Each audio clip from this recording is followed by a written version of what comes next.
Begumpet police station పరిధిలోని ఓ కాలనీలో ఇంట్లోకి చొరబడిన దొంగలను తల్లి కూతురు తరిమి కొట్టిన ఘటనపై ప్రశంసలు వెల్లువెత్తుతున్నాయి. తాజాగా వీరి వీరోచిత పోరాటాన్ని అభినందించేందుకు north zone DCP Rohini Priyadarshini ముందుకొచ్చారు. సదరు మహిళ ఇంటికి చేరుకున్న డీసీపీ తల్లి కూతుర్ని శాలువాతో సత్కరించారు. వీరి ధైర్య సాహసాలను మెచ్చుకున్న డీసీపీ అందరు మహిళలకు వీరు స్ఫూర్తి కావాలన్నారు.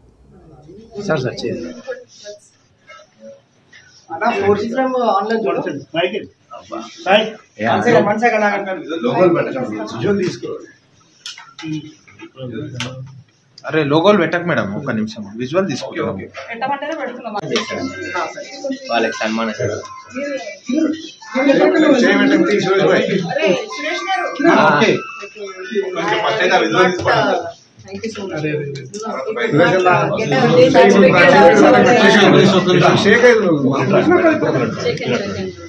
Hello.